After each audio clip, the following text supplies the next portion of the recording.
Hi hello friends, नमस्ते, आदाब, सत श्री अकाल, अस्सलाम वालेकुम। कैसे हैं आप सब? आई होप आप सब बहुत अच्छे होंगे।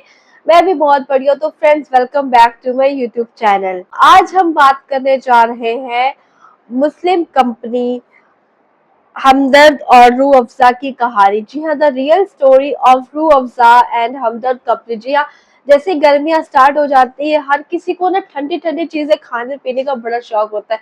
और ठंडी चीजों में एक बहुत ही अच्छी चीज शामिल है जिसको हम रूह अफ़ज़ा कहते हैं, जो हर एक घर में पाई जाती है, ना कि सिर्फ मुस्लिम घरों में बल्कि हिंदू, सिख, ईसाई घरों में भी पाई जाती है। रूह अफ़ज़ा एक ऐसी ड्रिंक है जिसे आप मतलब इजिली समर्स में बहुत पसंद की जाती है, बच्चों द्वारा, बूढ़ों द्वारा, और हर एक उम्र के लोग इसे पीना पसंद करते हैं। और ये एक तरह से कह सकते हैं कि soft drinks and cold drinks से ज्यादा हेल्दी भी होती है। लेकिन मतलब इसके पीछे की स्टोरी क्या है वो आपको इस वीडियो में देखने को पता चलेगी। तो चलिए देर न करते वीडियो स्टार्ट करते हैं। और वीडियो स्टार्ट करने से पहले मैं रिक्वेस्ट करना चाहूंगी कि हेडफोन्स लगा लीजिए ताकि आपको वीडियो क्वालिटी अच्छी से सुनाई दे। चलिए स्टार्ट करते हैं। हमदर्द यानी एक ऐसा नाम जिसने यूनानी चिकित्सा पद्धति को पूरी दुनिया में अमर कर दिया। ये वो नाम है जिसने भारत की मेडिकल इंडस्ट्री को हमेशा के लिए बदल दिया। हमदर्द ने आज से 100 साल पहले ऐसी दवाओं और ऐसे शरबतों को ईजाद किया जिनका आज तक कोई मुकाबला नहीं कर पाया है। हमदर्द की शुरुआत एक छोटे से दवाखाने के रूप में हुई, लेकिन ये आज यूनानी दवाओं का सबसे बड़ा मंच बन चुका है। हमदर्द दवाखाना की स्थापना हकीम हाफिज अब्दुल मजीद ने 1906 में की थी। ये आज यूनानी और आयुर्वेदिक दवाओं का निर्माण करने वाली भारत की सबसे बड़ी कंपनियों में से है। हमदर्द के जरिए बनाया गया शरबत रूह अफ़ज़ा आज पूरी दुनिया में इस्तेमाल किया जाता है। रूह अफ़ज़ा की शुरुआत 1906 में दिल्ली की पुरानी गलियों से हुई, लेकिन इसकी मिठास का रंग जुबान पर ऐसा चढ़ा कि ये दुनिया का सबसे बड़ा शरबत ब्रांड बन गया। रूह अफ़ज़ा के वजूद को मिटाने और उसके जायके को खत्म करने की बहुत सी कोशिशें की गई, बहुत सी साजिशें की गई, लेकिन वो पूरी आबोताब के साथ सीना ताने मैदान में खड़ा रहा। रसना आई चली गई, डाबर का शरबत आजम चला गया, वैद्यनाथ के कूलर शरबत का वजूद मिट गया, लेकिन कोई भी इस रूह अफ़ज़ा का मुकाबला नहीं कर पाया। आज भी कुछ ताकतें धर्म और संप्रदाय का नाम लेकर हमदर्द को खत्म करने की कोशिशें कर रही हैं, लेकिन फिर भी वो लोगों के दिलों में जगह बनाए हुए है। आज पूरी मेडिकल इंडस्ट्री मिलकर हमदर्द के एक प्रोडक्ट रूह अफ़ज़ा का मुकाबला नहीं कर पा रही है। रूह अफ़ज़ा क्या है उसका अंदाजा इसी बात से लगाया जा सकता है कि हमदर्द का सालाना टर्नओवर 2500 करोड़ रुपए से ऊपर है, जिसमें अकेले रूह अफ़ज़ा से 700 करोड़ की कमाई होती है। रमजान के महीने में इसके बगैर कोई दस्तरखान नहीं सजता। ये शरबत आज भारत की तहजीब और विरासत का हिस्सा बन चुका है। पीलीभीत में जन्मे हकीम अब्दुल मजीद भारत के सबसे बड़े वैज्ञानिकों में से थे। वो एक हाफिज़े कुरान थे जिन्हें पूरा कुरान मुंहजबानी याद था। उन्होंने पुरानी दिल्ली में क्लिनिक खोलकर हमदर्द दवाखाने की शुरुआत की और धीरे धीरे ये यूनानी दवाओं का निर्माण करने वाली भारत की सबसे बड़ी कंपनी बन गई। आपको ये जानकर शायद हैरानी हो कि हमदर्द यूनानी दवाओं को बनाने वाली भारत की पहली फार्मा कंपनी भी है। हमदर्द द्वारा बनाई गई दवाइयां आज पूरी दुनिया में इस्तेमाल की जाती हैं। पूरे भारत में हमदर्द के 5 लाख से भी ज्यादा आउटलेट मौजूद हैं और इसके द्वारा बनाई गई 600 से अधिक दवाओं से करोड़ों इंसानों की जिंदगी बचाई जा चुकी है। हमदर्द की वेबसाइट के मुताबिक ये कंपनी हर साल 30 करोड़ से ज्यादा यूनिट्स का उत्पादन करती है, जो इसके वैश्विक प्रभाव को दर्शाता है। रूह अफ़ज़ा से लेकर साफी, रोगने बादाम शीरी, जोशीना जैसी दवाएं आज हर घर में अपनी जगह बना चुकी हैं। हमदर्द एक फार्मास्यूटिकल ब्रांड नहीं बल्कि उसके आगे की कहानी है। आजादी के बाद भारतीयों के दर्द को दूर करने में हमदर्द ने बड़ी भूमिका निभाई। भारत के प्रधानमंत्री जवाहरलाल नेहरू और लाल बहादुर शास्त्री भी हमदर्द का हिस्सा रह चुके हैं। उन्होंने न सिर्फ हमदर्द दवाखाने का दौरा किया बल्कि उसके कामों की सराहना भी की। नेहरू हमदर्द और उसके जैसी कंपनियों को स्वदेशी चिकित्सा का प्रतीक मानते थे, जो बताता है कि हमदर्द का देश में क्या योगदान रहा है। फार्मास्यूटिकल और विज्ञान के क्षेत्र में दिए गए योगदान को देखते हुए भारत सरकार ने हमदर्द को कई अवार्ड से सम्मानित किया है। 1962 में उनके बेटे हकीम अब्दुल हमीद को पद्मश्री और पद्म भूषण अवार्ड से सम्मानित किया गया। भारत में यूनानी चिकित्सा को मान्यता दिलाने का सबसे बड़ा किरदार हमदर्द का है। हमदर्द ने सिर्फ दवाइयां ही नहीं बनाई, बल्कि उसने शिक्षा के क्षेत्र में क्रांतिकारी भूमिका निभाई। भारत के मशहूर जामिया हमदर्द यूनिवर्सिटी की स्थापना हकीम अब्दुल हमीद ने की थी। जामिया हमदर्द शुरुआत में हमदर्द तिब्बिया कॉलेज के नाम से जाना जाता था, जिसे 1989 में यूनिवर्सिटी में तब्दील कर दिया गया। इसे भारत सरकार द्वारा 2019 में इंस्टीट्यूट ऑफ एमिनेंस के अवार्ड से भी सम्मानित किया जा चुका है। कैंसर, डायबिटीज और कार्डियोवैस्कुलर डिजीज के प्रारंभिक इलाज को खोजने में हमदर्द यूनिवर्सिटी ने बड़ी भूमिका निभाई। हकीम अब्दुल मजीद ने लोगों को जागरूक करने के लिए 1931 में हमदर्द सेहत नाम से एक हेल्थ मैगजीन भी निकाली, जो अपने वक्त का साइंटिफिक रिसर्च पेपर था, जिसमें बीमारियों के इलाज के नए नए तरीके बताए जाते थे। बहुत कम लोग जानते हैं कि हमदर्द अपनी कमाई से होने वाला एक बड़ा हिस्सा गरीबों में दान कर देता है। हमदर्द फाउंडेशन के जरिए हर साल लाखों गरीबों को मुफ्त दवाइयां और इलाज मुहैया कराया जाता है। 2020 की महामारी हो या युद्ध की विभीषिका का दौर, हमदर्द हमेशा भारत के साथ खड़ा रहा। हमदर्द एक ब्रांड के रूप में भारत का ताज बन चुका है। बहुत कम लोग जानते हैं कि हमदर्द दवाखाना एक वक्फ संपत्ति है, जिसकी कमाई से भारत के बहुत से स्कूल और कॉलेजेस चलते हैं।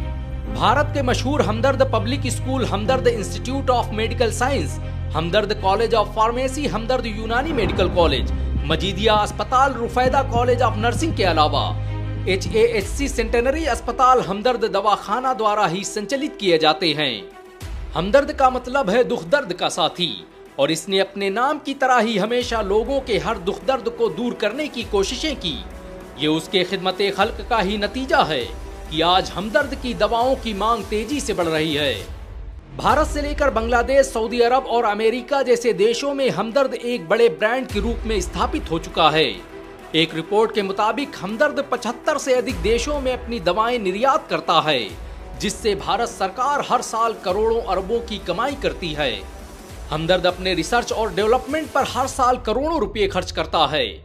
ये भारत का अकेला यूनानी ब्रांड है जो हर साल लाखों टन जड़ी बूटियों का इस्तेमाल करता है।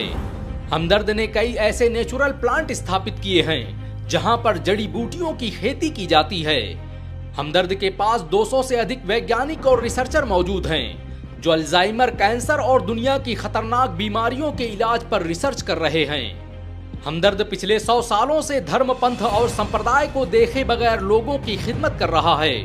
हमदर्द आज भी हकीम अब्दुल मजीद के उस मिशन को आगे लेकर बढ़ रहा है, जिसका मकसद था कि पैसे के अभाव में कोई भी गरीब इलाज से महरूम न रहे। आज हमदर्द 600 से ज्यादा प्रोडक्ट और 5 लाख से ज्यादा आउटलेट के साथ भारत का सबसे बड़ा यूनानी ब्रांड बन चुका है। आज हमदर्द की दवाएं एक क्लिक में उसकी वेबसाइट और ऐप के माध्यम से लोगों के दरवाजों तक पहुंच रही हैं। हमदर्द सिर्फ एक कंपनी नहीं बल्कि एक इमोशन है। रूह अफ़ज़ा सिर्फ एक शरबत नहीं बल्कि एक तहजीब है। जो लोग धर्म, पंथ और संप्रदाय का सहारा लेकर रूह अफ़ज़ा को मिटाने की कोशिशें कर रहे हैं, उन्हें पता नहीं कि तहजीबें मरती नहीं, धर्म खत्म हो जाते हैं, रिवायतें जिंदा रहती हैं। रूह अफ़ज़ा एक रिवायत है, एक तहजीब है, जिसने सालों से भारतीयों को एक धागे में पिरो रखा है। देश के इस असली हमदर्द को हम भारतीय सलाम पेश करते हैं। वैसे हमदर्द और रूह अफ़ज़ा के बारे में आपके क्या विचार हैं? नीचे कमेंट में जरूर बताएं। अगर एक भारतीय होने के नाते गर्व महसूस हुआ हो तो इस वीडियो को लाइक और शेयर जरूर करें। ऐसी और वीडियो को देखने के लिए हमारे चैनल को सब्सक्राइब करें, बेल आइकन जरूर दबाएं। वाकई में मतलब मुझे ये नहीं पता था कि रूह अफ़ज़ा जो है इतना मायने रखता है पूरे भारत के लिए, क्योंकि मुझे ये तो पता था कि मतलब रूह अफ़ज़ा जो है मतलब हर एक घर में होता ही होता है, मोस्टली गर्मियों के सीजन में। और मतलब कह सकते हैं कि रमज़ान के सीज़न में ये रूह अफ़ज़ा बहुत ज़्यादा यूज़ होता है और लोगों को एक ठंडी राहत भी देता है। लेकिन ये हमदर्द का ब्रांड था, ये मुझे ध्यान ही नहीं था, कभी ध्यान दिया ही नहीं। बस हम तो रूह अफ़ज़ा के नाम से उसको जानते हैं। हमदर्द का ये ब्रांड है शरबत, मतलब ये भी कभी ध्यान नहीं दिया कि भाई ये कोई शरबत है, मतलब इतना ध्यान ही नहीं गया यार। और लेकिन जब अभी मैंने ये वीडियो देखी तो मुझे ध्यान है कि ये तो शरबत है और हमदर्द के ब्रांड का शरबत है। मतलब हम लोग तो सिर्फ रूह अफ़ज़ा देखते थे, शक्ल देखते थे उसकी बॉटल की, पहचान जाती थी कि ये रूह अफ़ज़ा है, यही वाला चाहिए। लेकिन अभी मेरे को ये डिटेलिंग जब वीडियो देखी तो डिटेलिंग पे फोकस हुआ कि हाँ, हमदर्द का ही तो ये प्रोडक्ट है। और हमदर्द के ये यही प्रोडक्ट नहीं है, बहुत सारे मेडिसिन भी हैं, मसाले भी हैं, और भी बहुत सारे जो एक हेयर ऑयल आता है हमदर्द का, बादाम तेल, वो भी हम लोग यूज करते हैं। तो वो बहुत सारे प्रोडक्ट्स हैं हमदर्द के। इनफैक्ट हमदर्द की मेरी कुछ दवाइयाँ हैं जो मेरी हमदर्द की ब्रांड की ही दवाइयाँ हैं जो मेरी चल रही है। बहुत सारी दवाइयों पे हमदर्द, मतलब हर एक बीमारी के लिए दवाइयाँ हमदर्द की हैं, और बहुत अच्छी मेडिसिन होती है। मैंने इनकी कोर्स भी किया था हमदर्द की कुछ दवाइयों का, जो मुझे डॉक्टर से ही प्रिस्क्राइब था, मतलब जो मेरी दवाइयाँ थी, और काफ़ी अच्छी थी दवाइयाँ, कोई साइड इफ़ेक्ट नहीं था। मतलब मैंमैंने वो कोर्स एटलीस्ट 3 to 4 मंथ्स दवाइयाँ ली थी हमदर्द की, और मतलब वो दवाइयाँ इतनी बेस्ट थी ना, मैं बता नहीं सकती। बहुत ही बढ़िया था, बहुत ही अच्छा लगा था मुझे वो दवाइयाँ खा के, क्योंकि बहुत जल्दी मैं रिकवर हुई थी। तो मुझे जॉन्डिस था, तब की बात कर रही हूँ मैं, अभी की नहीं। तो आप सोच सकते हो कि रूह अफ़ज़ा को यार धर्मपंथियों ने किस तरह से, मतलब उसको धर्म का सहारा लेके मिटाने की कोशिश की, लेकिन मिटा नहीं पाई, क्योंकि भाई हमदर्द का ब्रांड है वो, और हमदर्द को कोई मिटा नहीं सकता। हमदर्द ने इंडिया में अपना एक ऐसा पोजीशन बना लिया, एक ऐसा स्थान बना लिया कि जिसे कोई भी ले नहीं सकता, जिसे कोई भी हटा नहीं सकता, मिटा नहीं सकता। वैसे भी तहज़ीब को मिटाया नहीं जाता, रिवायत को कभी कोई मिटा नहीं सकता है। चीज़ों को मिटा सकते हैं, रिवायत को नहीं मिटा सकते, ना तहज़ीब को मिटा सकते। तो ठीक इसी तरह से रूह अफ़ज़ा को मिटाना भी नामुमकिन है भाई, क्योंकि इसका जो टेस्ट है वो लोगों की ज़ुबान पे चढ़ा हुआ है, और इसका जो नाम है वो लोगों के दिमाग में बैठा हुआ है। तो आप मिटाना चाहो तो भी नहीं मिटा सकते, क्योंकि हर एक घर में रूह अफ़ज़ा पिया जाता है। ऐसा शायद ही कोई घर होगा जहाँ पे कभी किसी ने रूह अफ़ज़ा ना पिया हो। मतलब मुझे याद है कि हर एक घर में होता है, बचपन से हम लोग पी रहे हैं, और बचपन से मैंने हर एक घर में देखा है। मेरे आस-पास जितने भी घर हैं, मेरे रिश्तेदारों के घर, फैमिलीज़, फ्रेंड्स, मतलब इनफैक्ट सब लोग, हम लोग तो गर्मियों में स्कूल बॉटल्स में, मतलब स्कूल की जो बॉटल्स होती थी उसमें भी रूह अफ़ज़ा लेकर जाते थे। तो आप सोच सकते हो कि रूह अफ़ज़ा का क्रेज़ किस कदर है। तो भाई रूह अफ़ज़ा को मिटाना तो नामुमकिन है, और कोई और चीज़ होती तो शायद उसके बारे में सोच सकते थे, लेकिन ये मुझे नहीं लगता है कि इस चीज़ को धर्म का सहारा लेके कुछ करना चाहिए, क्योंकि भाई ये लोगों के लिए एक नीड है, लोगों की कह सकते हैं। तो नीड को यार कभी भी आप मिटा नहीं सकते। नीड रहती है हमेशा, ज़रूरत रहती है, ज़रूरत कभी ख़त्म नहीं की जा सकती, ज़रूरत तो पूरी की जा सकती है ना। तो इसी के साथ मैं वीडियो को एंड करना चाहूँगी, और आप बताइएगा कि आपकी इस बारे में क्या राय है? आप रूह अफ़ज़ा पीते हो या नहीं पीते हो? क्योंकि मैं तो बचपन से पीती आ रही हूँ, मुझे बहुत पसंद है, एकदम ठंडा-ठंडा चिल्ड, और प्लस इसमें मैं तो नींबू डाल के पीती हूँ स्पेशल, बहुत अच्छा लगता है। आप किस तरह रूह अफ़ज़ा का सेवन करते हैं, ज़रूर बताइएगा कमेंट बॉक्स में, और वीडियो पसंद आए तो लाइक शेयर ज़रूर कीजिएगा। हमदर्द के नाम पे एक लाइक, एक शेयर, और अब मिलेंगे नेक्स्ट वीडियो में। तब तक के लिए अल्लाह हाफ़िज़, दुआओं में याद रखिए। जय भारत, जय हिंद।